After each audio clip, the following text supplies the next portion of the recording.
Selamat siang semuanya. Siang, Pak. Sekarang waktunya Bapak ya? Ya, Cara Indonesia. Ya, Pak. Oke. Sebelumnya hari ini siapa yang nggak masuk? Yang nggak masuk itu siapa ya? Mana ada, di ada. Siapa yang Kayaknya masuk? Aluna Pak yang nggak masuk Pak. Oh, Aluna. Oh, ini nggak ada, Pak. Iya, di sini ada yang punya pulpen nggak? Saya lupa nggak pulpen. Ya, kamu Oh, coba ya. saya pinjam ya. Ya, saya data. Aluna cuma satu Pak.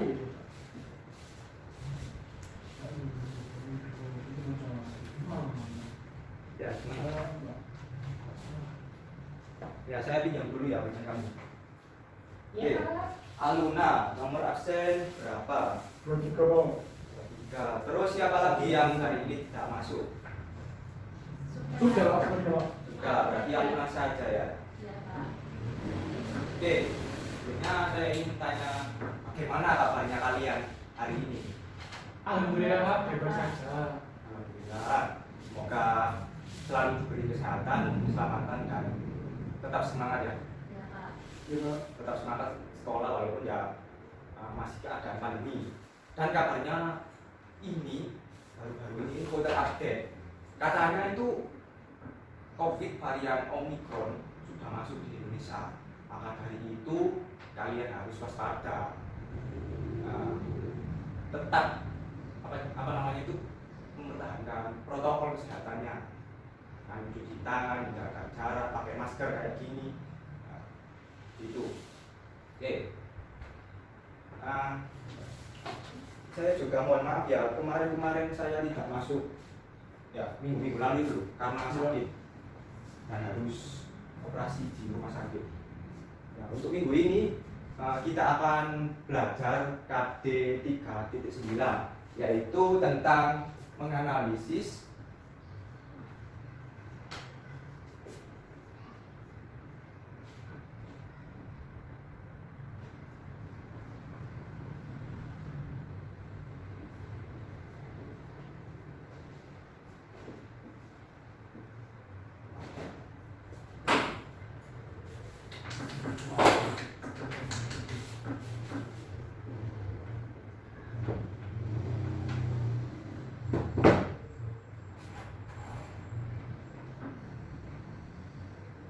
Nah, hari ini kita akan belajar KD 3.9 tentang peran dan nilai-nilai tokoh pahlawan Bung Karno dan Bung Hatta beserta tokoh lainnya. Oke, Bapak mempunyai gambar ini.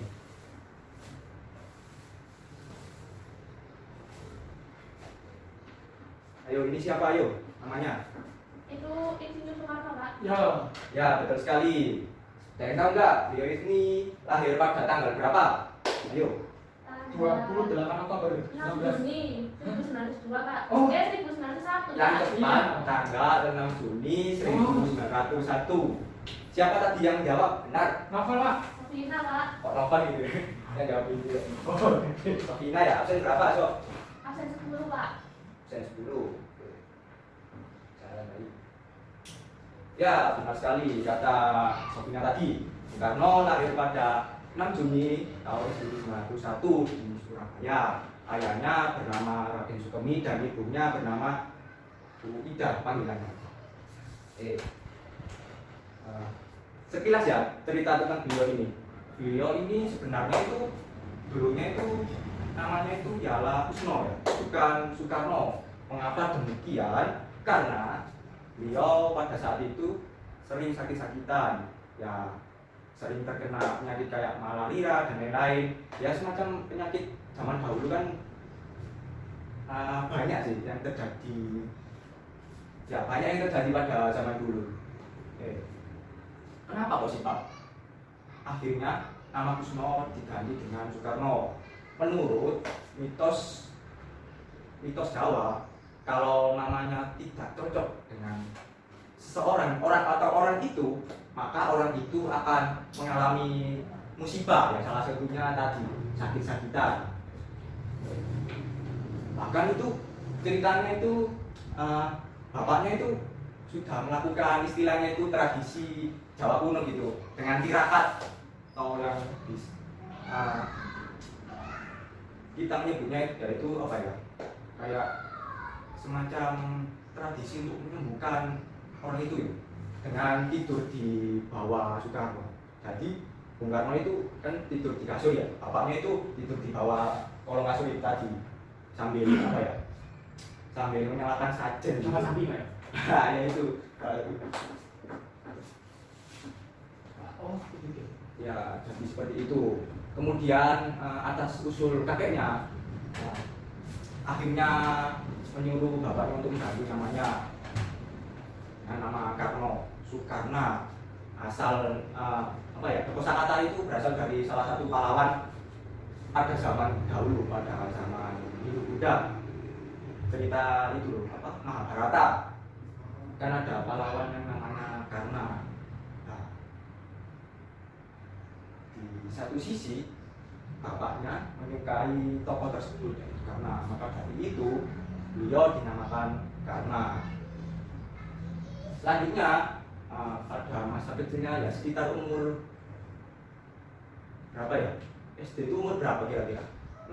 7 tahun. Sekitar 7 ya, 7 kalau enggak 6 ya 7 ya. 6 Pak. Ya sekitar umur segituan sih. Beliau itu tinggal di Mojokerto. Oh. Itu rumah kakeknya. Dan sekolah di sana. Dulu beliau itu sekolah di School atau sekolah pribumi. Sekolah yang didirikan Belanda pada saat itu. Dengan kan kita tahu kan sebelumnya Belanda sudah menerapkan sistem, ayo apa yang namanya itu loh, sistem ada tiga kebijakan dari Van de Venter, namanya apa, sistem politik etis ya benar. Salah satunya ya itu melanjutkan pendidikan di dalam negeri atau di apa ya, di wilayah Hindia Belanda. Oke. Dari Berskul, beliau melanjutkan sekolah di apa ya namanya itu, kalau nggak salah itu sekolah para apa ya, elit-elit bangsa Eropa gitu. Jadi anak-anak bangsa Eropa sekolah di sana. Nah, beliau ini juga ingin melanjutkan di sana, tapi nggak semudah kayak anak-anak Eropa gitu.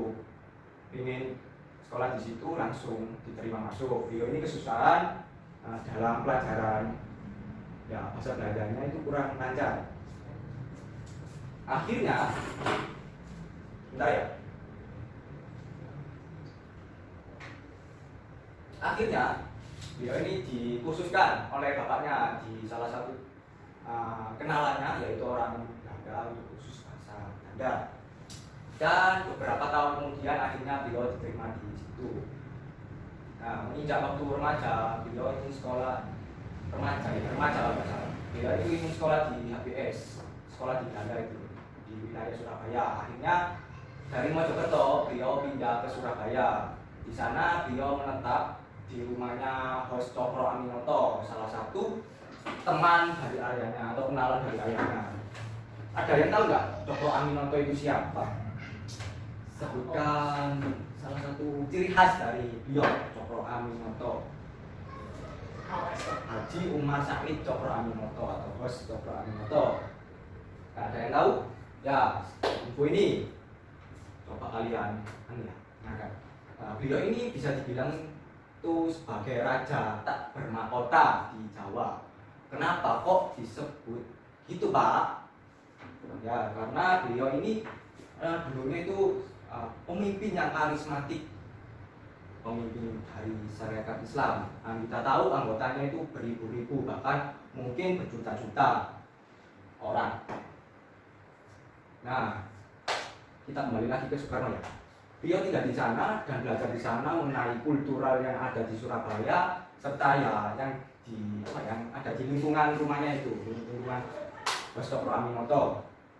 Beliau Soekarno juga sering dididik oleh Hos Cokro Aminoto dan teman-temannya. Ada cerita unik sih. Beliau saat di sana ya suka sekali itu apa mendengarkan pidato dari Dr. Praminoto dengan yang apa ya, yang berwibawa, berkarisma. Akhirnya dia meniru di kamarnya. Sampai setiap malam itu beliau berpidato. Dan orang-orang itu penasaran melihat, akhirnya ngintip kan. Ngintip, oh ternyata Soekarno. Tuh, ya akhirnya ya jadi apa? Awal mula Soekarno suka berpidato ya pada waktu itu, meniru gayanya Dr. Praminoto. Ya, selain itu beliau juga sering diberi buku-buku tentang kapitalisme, sosialisme, pokoknya tentang ideologi Barat. So, ya juga belajar dari buku-buku pemberian Dr. Praminoto. Ada cerita unik juga pada saat tinggal di sana. Ya, pada saat itu rumah Dr. Praminoto ini kedatangan seseorang atau teman dari Dr. Praminoto. Beliau bernama Muso dan Alumin. Sudah familiar kan dengan nama Muso? Masa kan kenal Muso itu siapa? Nah, kenapa? Nggak kenal? Enggak, Pak. Kalau yang lain? Pernah dengar Pak? Pernah dengar, Pak. Jadi Muso ini ialah pemimpin PKI ya. Pada yang pertama, pemimpin PKI yang pertama. Sebelum memimpin PKI, beliau ini masuk ke Sarekat Islam, organisasi Dr. Praminoto tadi. Kemudian Sarekat Islam terbelah menjadi dua, Sarekat Islam merah dan putih. Kalau merah itu ada campur tangan komunis. Nah, asal mulanya Partai Komunis Indonesia yang terbentuk di sana. Oke. Nah, pada saat itu ketiga orang tadi, Dr. Praminoto, kemudian Muso dan Alumin sedang berdiskusi mengenai masalah ya kehidupan sosial sehari-hari lah di masa kolonial itu. Beliau gini sempat mengajukan pertanyaan kepada Soekarno. Soekarno, apakah kamu tidak itu merasa dirugikan atas kedatangan Belanda di negeri ini? Beliau tidak bisa menjawab. Akhirnya si Muso tadi menjawab, kita rugi segala sesuatu, rugi tenaga, rugi sumber daya alam, bagaimana tidak penghasilan kita yang beribu-ribu gulden diambil Belanda semua. Nah,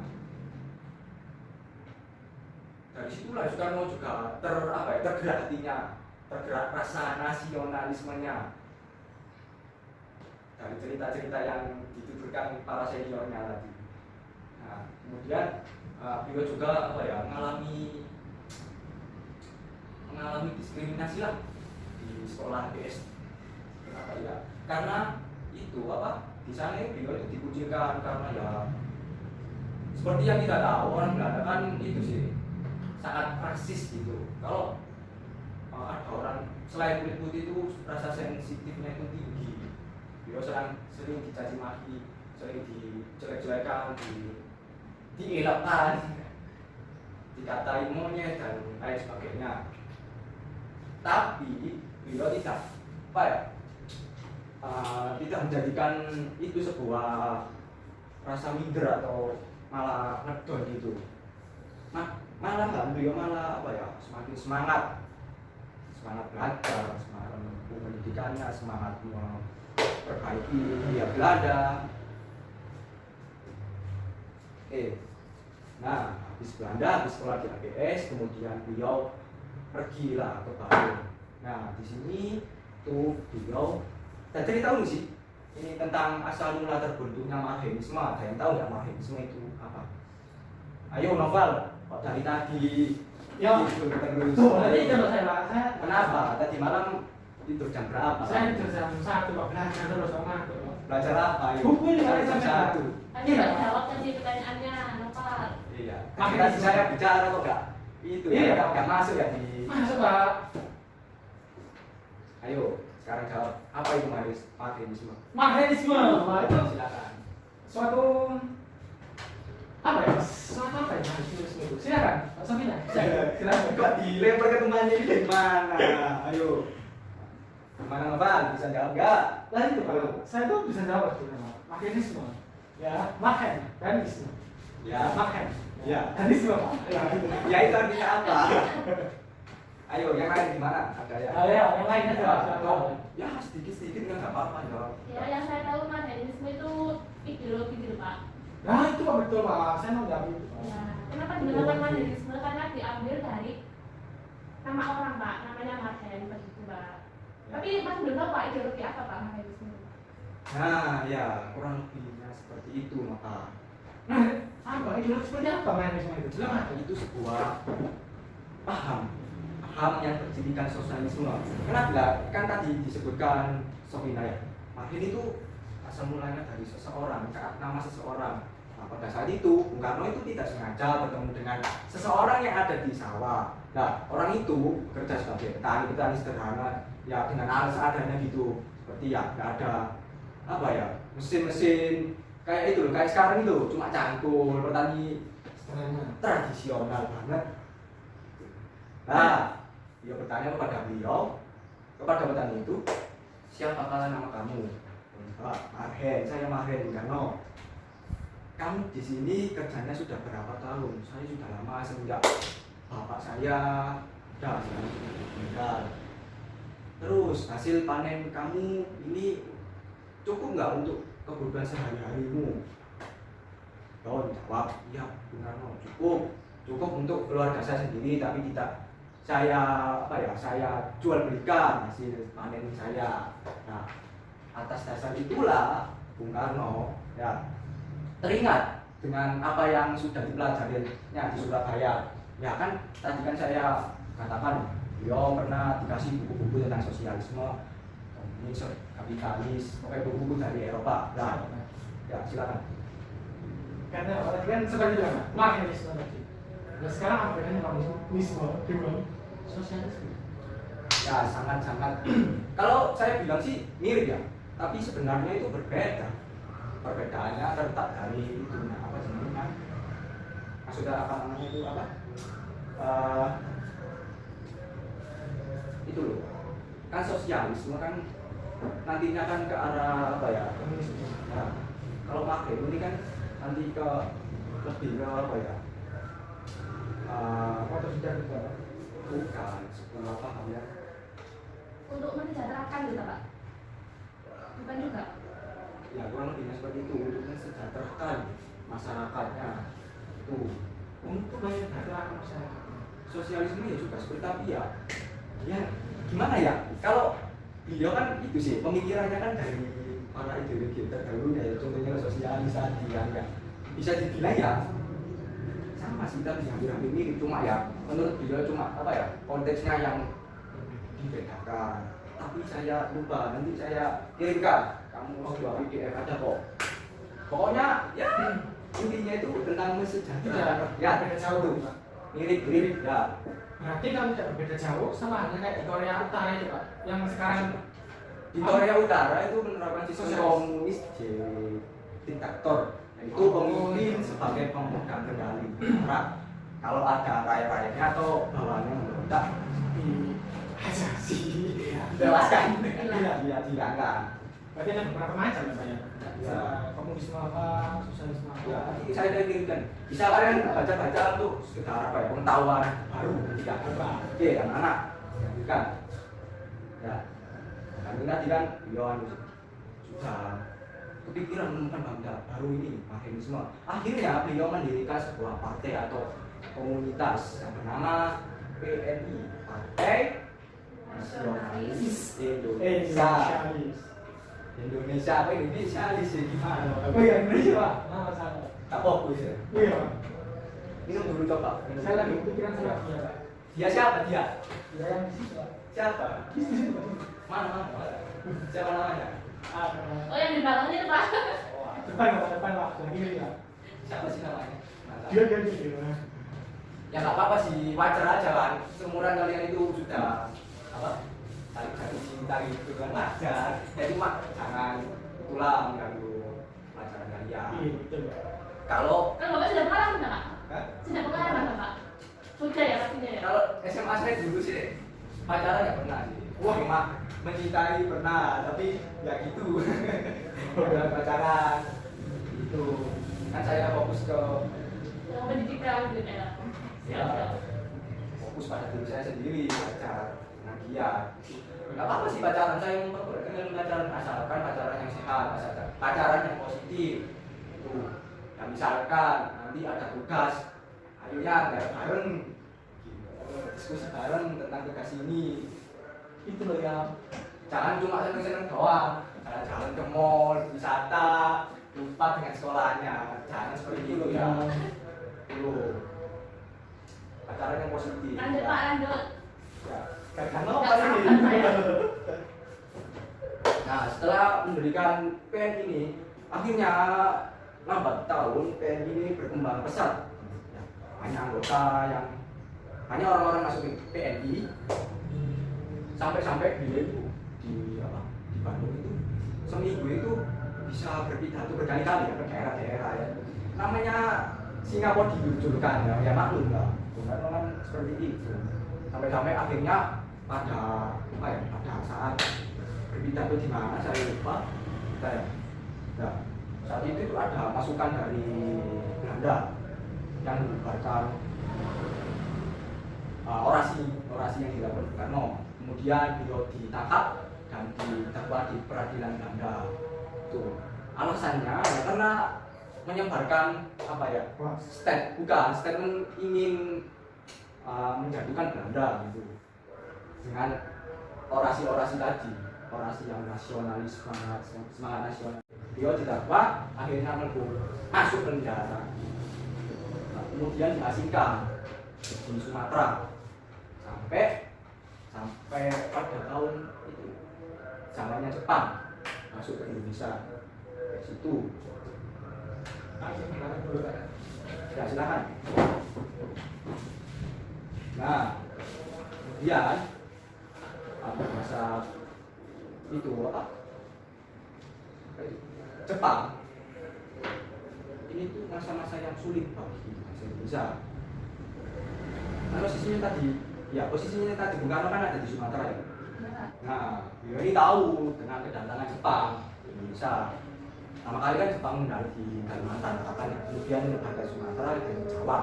Nah, kebetulan pas di Sumatera ini, Bung Karno itu dicari-cari orang Jepang. Mana nih si Soekarno ini?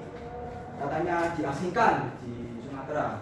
Akhirnya ditemukan dan itu oleh tentara Jepang dan beliau diajak berkonsolidasi bekerja sama dengan Jepang untuk membantunya pada perang dunia kedua di Asia Pasifik. Saya capek dari tadi cerita mulu. Belum. Dan apa? Silakan masuk. Nah, setelah akhirnya beliau dibawa ke Batavia atau ke Jakarta dan ketemu dengan kawan-kawan lamanya siapa itu? Sultan Syahrir, kemudian Bung Hatta, Supriyadi juga nantinya bakalan ke Jakarta juga menyusul Bung Karno. Karena sebelumnya dia itu dipenjara bersama Bung Karno, dipenjara oleh Belanda atas itu tadi kegiatan orasi Partai Nasional Indonesia. Nah, ini saya ada video, ada film ini tentang Bung Karno. Siapa yang pernah lihat film Bung Karno? Saya lihat 3 cm. 5 cm. Oh iya, 5 cm. 3 cm yang mana sih 3 cm? 5 salah. Pak, pernah lihat ini? Pernah. Bagus ya. Itu cerita tentang itu ya, pendaki ya, yang naik ke Gunung Semeru, yang sekarang erupsi ya nggak sih? Iya, kok gunung-gunung saya lupa. Bukan Gunung Semeru, Pak. Gunung Merapi atau Semeru lah, lupa saya. Gunung Sinabung. Rinjani, salah ya. Sinabung. Ya pokoknya ke Gunung Rinjani. Kemudian kurang berapa cara lagi ke puncak terjadilah musibah. Iya Pak, ya. Iya Pak. Terus saya sudah lihat Spiderman Pak. Saya kan lihat Spiderman itu nggak pernah. Oh, kalian ini kan sebagai generasi menerus bangsa sih. Ya harusnya itu dong lihat film tentang pahlawan itu, tentang sejarah. Bapak sendiri lihat Pak tentang HPI ini Pak. Yang ke kemarin pernah. Yang terakhir apa? Keberapa? Ketiga. Ya. Tidak tentang apa? Yang ketiga Pak. Bentar ya. Oke Pak. Nanti bahasnya nanti. Siap ya Pak. Akhir baca aja. Nah, ini sidang BPUPKI yang ketuanya Rajiman Ketua diminta. Ya Allah, maaf ya ini suka Berlibet. Ke kan. ini nggak bisa ya? Apa ini? Proyektornya jebol Proyektor Pak aja, itu Pak. Pak. Nggak bisa Pak. Ya bilang ke itu siapa? Pak. Sudah Pak Budi. Ya Pak Budi. Sudah Pak. Nggak tahu Pak. Sulit Pak sebenarnya Pak. Ya, coba dilihat nih filmnya Karno. Kelihatan enggak? Yang belakang nih, yang belakang. Maju Pak. Nggak Pak. Untuk Serius? Iya Pak. Gimana belakang? Kamu nggak sembur. Nah, ya Pak. Gimana? Ulat Pak ulat. Kurang untuk Pak. Kurang ada Pak layarnya Pak. Layarnya Pak. Saya. Siap, udah. Ya, saya play ya. Berarti channel ini bisa dibesarkan Pak. Ini nantinya apa ya? Bisa apa? Nilai-nilai yang bentar. Volumenya kurang ya. Nah, nanti di sini tuh ada tuh nilai-nilai yang patut kalian teladani sebagai generasi muda. Oke, saya fullkan sampai 100 ini. Semoga bisa dengar semuanya ya. Nah,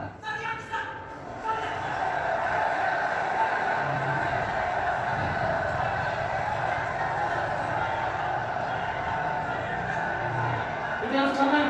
benar. Di Nah ini. Nah ini pada waktu sidang BPUPKI yang pertama pada tanggal 1 Juni 1995 ini membahas tentang dasar perumusan negara. Nah, cikal bakalnya Pancasila ini. Selama 3 hari dari 30 Mei sampai 1 Juni. Sudah banyak dari berita saja. Tapi belum ada yang bisa menjawab pertanyaan saudara teman dokter dengan apa dasar. Bapak bisa bantu saya maju ke depan untuk megang ini. saya Pak. Ya, Izinkan saya menjawab pertanyaan saudara. ya, silakan Mas Iqbal. Serius saya Pak. Ya, saya mau nulis di papan. Saya Pak. Iya, kamu siapa? Masa Sofi. Nah, Ini Sofina Pak. ya, kamu aja kan cowok kan tenaganya. Ya silakan di play. Nggak kelihatan Pak. Ya tuh nota biar Kelihatan Pak tangannya. Terus saya kasih Nah, ya. Dengerin aja, dengerin. Rasa nasionalisme Ya, yang ini bisa ada, Pak. Itu yang nggak kelihatan kok dulu. Tadi saya juga itu kok share ke kedua kelasnya ya videonya. Iya Pak. Oh, masih ada videonya. ada rasa kebangsaan yang bisa terus. Rasa kebangsaan yang tidak sempit, yang tidak hanya begitu semuanya selesai. Kelihatan. Jelas. Saya seorang nasionalis, tetapi nasionalisme saya melihat kemanusiaan.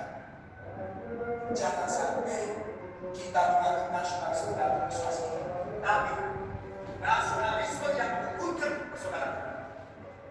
Itulah yang akan menjadi dasar penting. Beri kemanusiaan. Budaya dunia adalah mufakat yang didasarkan pada musyawarah dan teknologi. Setiap perselisihan yang ditimbulkan berdasarkan suku budaya maupun agama diselesaikan secara kita bisa menghapus selisihan dari kita ini dan tidak dalam yang kaya dari sendirian yang miskin menderita tanpa diberi. Kita harus menciptakan kesejahteraan sosial bagi seluruh rakyat Indonesia. Yaitu bertakwa kepada Tuhan yang Maha Esa. Marilah kita bangun Indonesia yang berubah. Tuhan yang berubah maka masing-masing. Yang Islam menurut Nabi Muhammad SAW, yang Kristen menurut Isa Rasul, yang Buddha menurut kitab Trinitas. Pada hari ini, marilah kita saling menghormati satu sama lain. Ketuhanan yang berbeda dan berbudi pekerti. Dasar-dasar negara bangsa yang sempit. Lima Ya, ya. pegang dulu ya. Kami yang kami dasar. Namanya adalah Pancasila.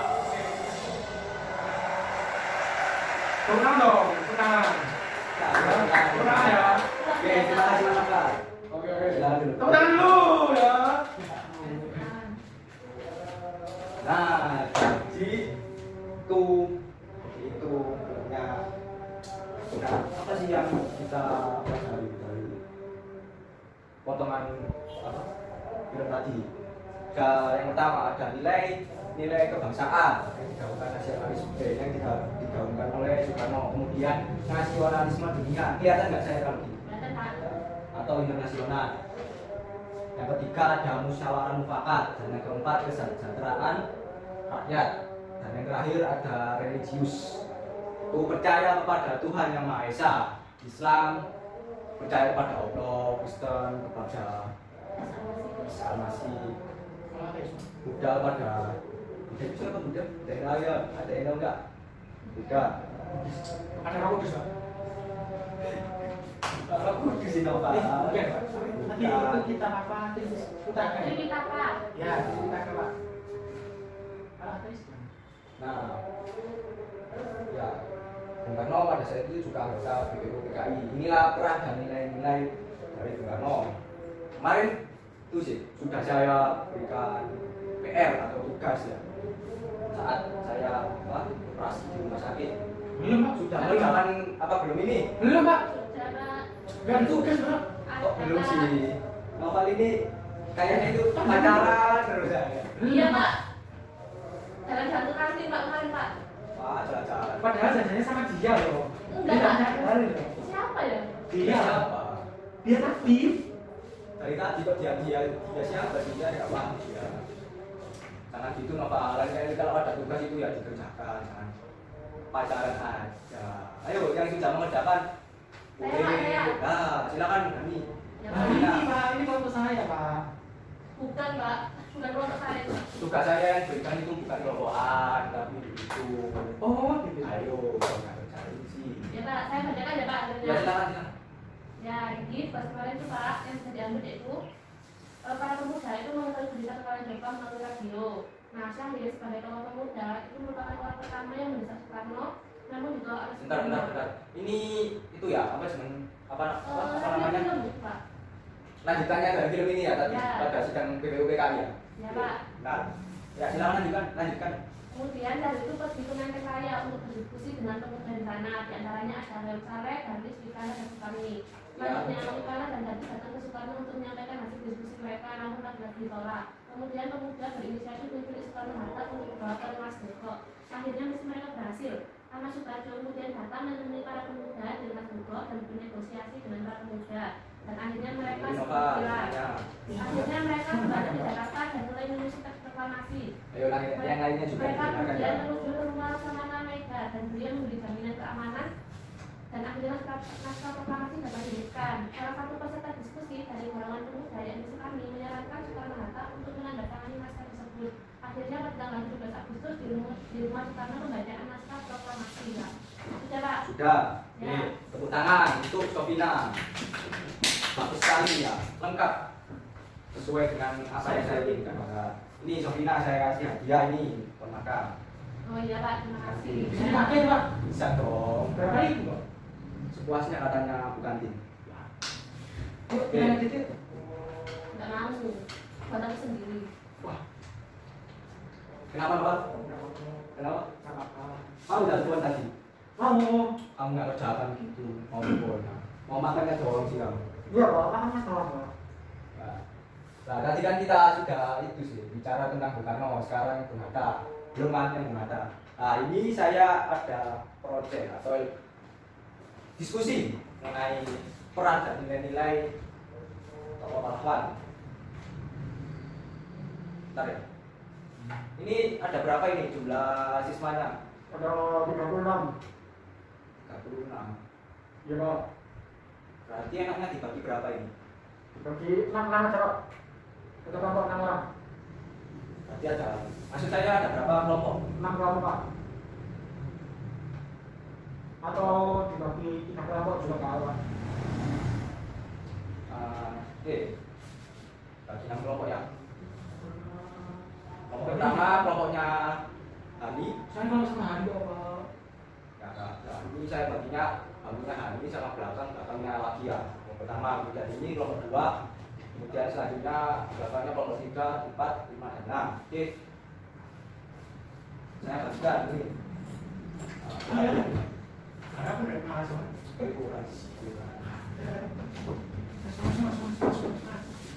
Ini, coba kamu ambil tadi. Nah, kamu novel. Terus kalau Ya, kalian silakan bekerja sama, diskusi dengan kelompoknya. Novel bisa kesini, Novel? Sebelah sini. Ya. begitu. Kan sampingmu kosong kan? Oh iya Pak. Nah, coba di situ. Biar enggak senden dengan tembok. Wah. Antuk lagi ntar. Oh enggak. Oke, saya beri waktu sekitarnya enaknya berapa ini? 15 menit cukup. 1 jam 64 menit Pak. Lama nanti keburu pulang. 15 aja Pak. 15 aja ya. Kenapa jadi 15 kelas? Kita dulu. Banyak yang minta 15 menit. 30, siapa yang 30? Coba dengar. Ada. 2 Pak. 15 menit aja. Nanti kalau nawar malah jadi pendek loh waktu 10 menit cukup nggak? Ayo. Ya 15 menit ya. Kalian diskusi dengan kelompok kalian masing-masing. Untuk sumber-sumber bisa kalian cari di internet dan PDF yang sudah saya bagikan kemarin. Sudah kan? Saya bagikan ketua kelasnya kok. Sudah di-share kan sama ketua kelasnya? Sudah Pak. Oke. Baik. Ya, silakan diskusi.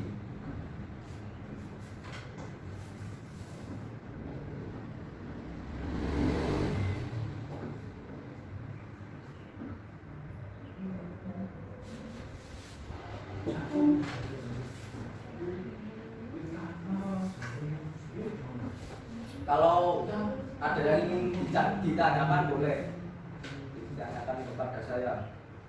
Silakan. Oh iya, Sofina, tadi kamu kan sudah mengerjakan tugas yang saya berikan ya. Ya, Pak. Di situ disebutkan nggak salah satu tokoh nasional itu Belgia. Belum Pak. Belum.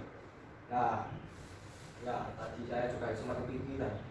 Oh ternyata belum disebutkan. Nah, sekedar informasi ya anak-anak ini, PM dia itu salah satu tokoh muda, tokoh dari golongan muda saat itu yang pekerjaannya sehari-hari sebagai jurnalis, wartawan. Nah, setelah terjadi proklamasi, beliau itu bertugas untuk menyebarluaskan teks proklamasi ke seluruh penjuru negeri.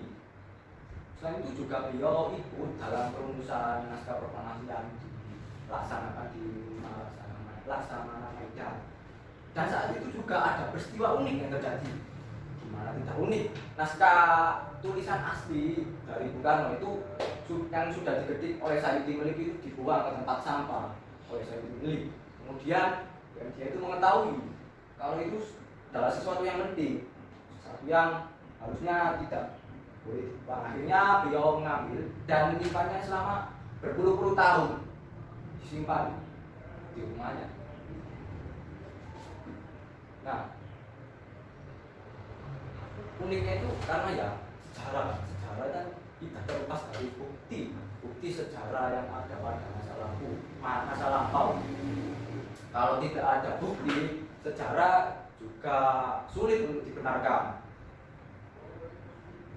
Apakah benar sih dulunya Indonesia itu memproklamasikan kemerdekaannya? Kalau tidak ada buktinya kan ya sulit untuk orang percaya.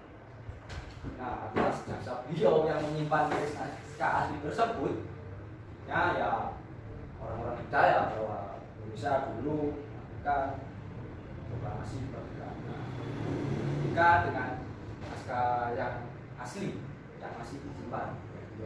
Oke, silakan. Barangkali ada pertanyaan mengenai Mengapa? Kok dibuang Pak waktu itu? kenapa? Kok dibuang naskahnya? Ya nggak tahu ya. Mungkin pikiran dari salah satu tokoh muda Sayuti Milik ya sudah nggak kanggu gitu, nggak apa ya namanya, nggak guna, sudah kan sudah diketik sama ketikan gitu loh. Oke, seperti itu. Kalau kira-kira Pak ya, Ya, naskah proklamasi langsung itu ditemukan oleh Jepang itu gimana Pak ya? Bukan oleh PM dia.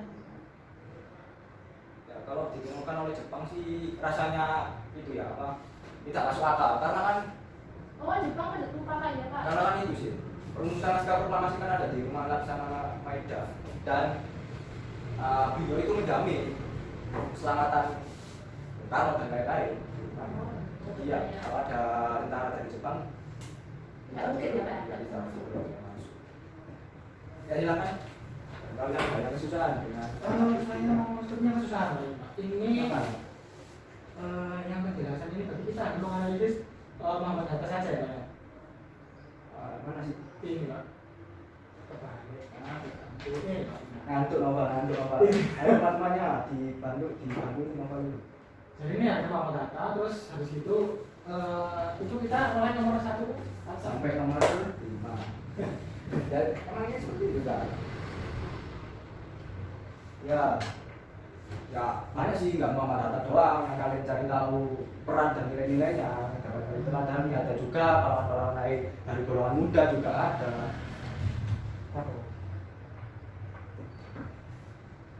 Tuh. Terima kasih Pak. Ini waktunya kurang berapa menit ya? Masih kurang 10 menit Pak.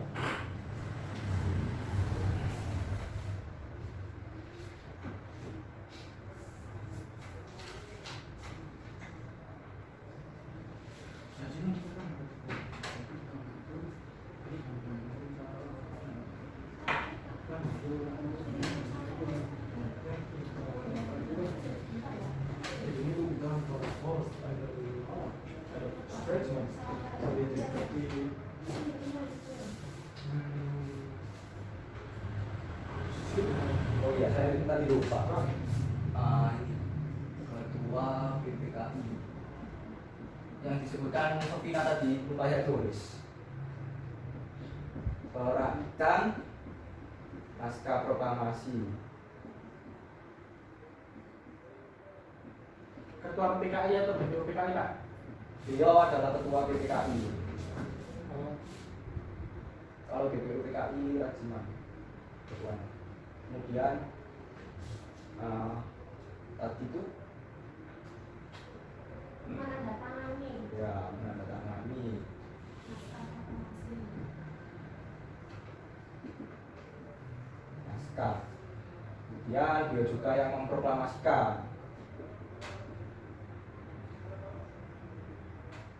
Maaf ya, Bapak jongkok ini. Soalnya bapaknya ini rendah sekali. Dan juga nantinya presiden pertama. Ya, bisa kalian tulis di kalian pakai catatan.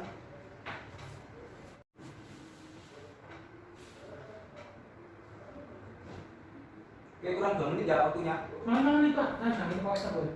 Di jam saya kok kurang 2 menit ya? Jangan lupa kalau punya. Enggak kurang 2 menit. Oke. Ada Pak. Itu. Apa itu ya?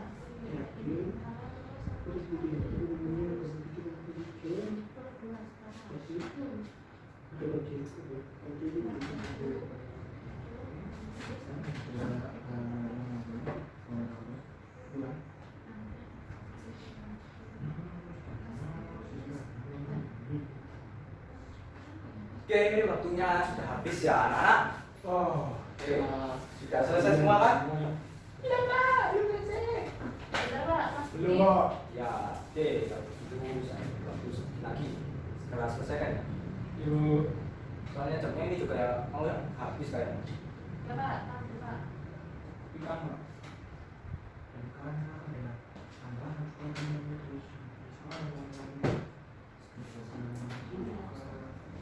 Jadi ini sebelumnya saya kirim ke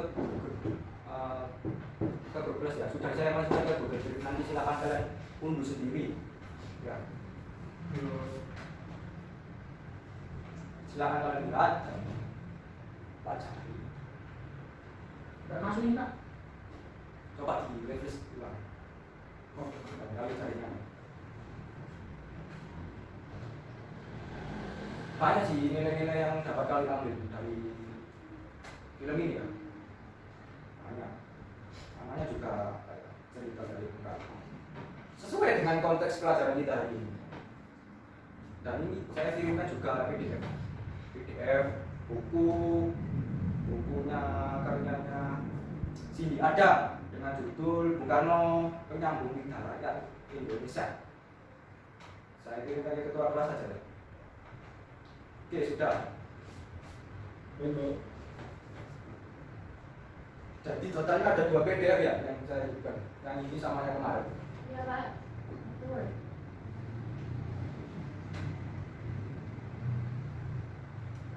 Oke, gimana? Sudah selesai? Ya, sudah Pak. Oke, sudah selesai semua ya. Coba. Nah, sekarang sebelum dikumpulkan, ya, sekali di antara kalian, tak siapa kelompok 1, kelompok 2, atau kelompok berapa yang ingin mempresentasikan hasil cepatnya. Saya tidak menyuruh ya, ini apa sebuah itu aja. Tambah nilai. Oke, siapa ayo? Cepat-cepatan ngacungnya. Siapa? Siapa? Kalau nggak ada yang mengajukan diri berarti ya nggak dapat nilai tambahan ya. Lumayan loh, bisa buat nambah-nambah nilai ulangan kalian. Ayo silakan, siapa yang bersedia? Diskusinya, ayo. Ya silakan Pak. Ya. Oke. Jadi hasil diskusi kita adalah Yang keras apa? Biar temannya yang di belakang itu kedengaran. oke. Ya. Yang pertama itu Muhammad Hatta. Beliau itu sebagai anggota DKI serta menjadi anggota pada panitia 9 serta wakil ketua PPKI, mohon maaf, serta dia juga turut andil dalam penyusunan teks proklamasi dan menandatangani teks proklamasi. Yang kedua yaitu Khairul Samad dan beberapa kawan-kawannya. Siapa aja itu? Wikana dan wes seperti itu Pak. Ya teman-teman dari golongan Muda ya, betul Pak. Golongan-golongan muda. Perannya yaitu beliau itu ikut mendatangi di kediaman pas waktu proklamasi tersebut Pak. Serta mendatangi di kemana? ke kediaman Soekarno Pak, Jalan Gajah Timur Pak, seperti itu. Terus serta ada tambahan yaitu Soekarno itu memberikan saran Pak agar teks proklamasi itu ditandatangani oleh Soekarno. Ya, dan Muhammad Hatta juga Pak, seperti itu. Sudah.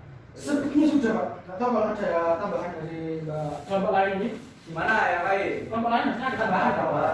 Enggak. Harusnya ada. Iya Pak, tolong menambahkan Pak. Ya silakan Mina. Ya. Bentar, Sob. Bentar. Mana juga ini? Saya tadi. Novel ya? Iya Pak, maaf Pak. Novel absen berapa? Absen ber-7.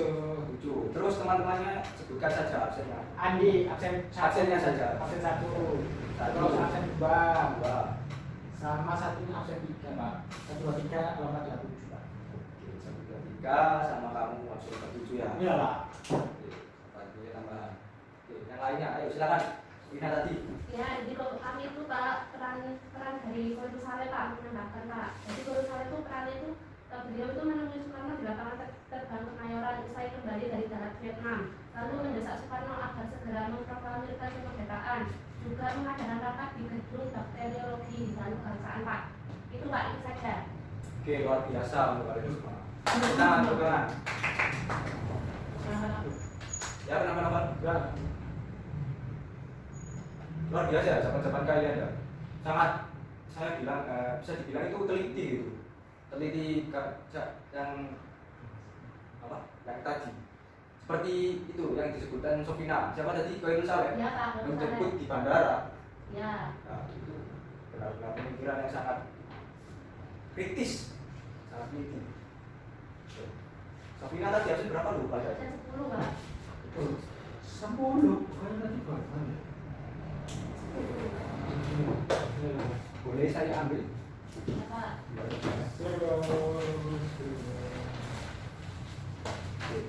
Nomornya apa? Ya, nomor ini belakang. Yang belakangnya juga. Iya. Terima kasih. Yang ini. Dulu. Oke, terima kasih. Sama. lengkap ya? Enam semua kok. Satu angka. Nah, berhubung waktu kita sudah habis, ya, kita akhiri saja pembelajaran sejarah untuk hari ini. Dan saya harap kalian bisa mendapatkan ilmu atau mendapatkan apa yang saya sampaikan untuk kali ini. Oke. Dan bisa menjadi apa ya? Cerminan diri bangsa, cerminan kalian sebagai generasi bangsa, generasi penerus bangsa, bagaimana bangsa ini nantinya ke depan, dan nilai-nilai yang sudah diberikan atau yang sudah ada pada pahlawan-pahlawan terdahulu. Oke, seperti kata Bung Karno, kata pepatahnya seperti ini, kalau nggak salah ya, bermimpilah setinggi langit. Jika kamu terjatuh, kamu akan jatuh di antara bintang-bintang. Untuk kalian semangat belajar. Jangan sampai kayak si Noval yang pacaran terus sama pacarnya. Itu mas benar. Belajarnya tidak diperhatikan. Pesan saya ya nggak apa-apa sih kalian itu pacaran, tapi pacaran yang positif, dalam arti ya membangun prestasi kalian, membangun hubungan kalian, jangan merusak karir kalian kan tidak belajar. Oke. Siapa ketua kelasnya? Novel ya? Iya dong, saya. Silakan mengisi doa akhir belajar. Oke, sebelum kita akhiri pelajaran kita kali ini, alangkah baiknya berdoa menurut agama dan keyakinan masing-masing. Berdoa menurut berdoa diakhiri. Wassalamualaikum warahmatullahi wabarakatuh. Oke, sekian, terima kasih atas atensi kalian hari ini. Saya cukup bangga dengan dengan kalian. Dengarkan saya panjang kali lebar ceramah tadi dan masukan. Sekian, sampai jumpa minggu depan. Assalamualaikum warahmatullahi wabarakatuh. Ya, saya keluar dulu ya. Baik, silakan.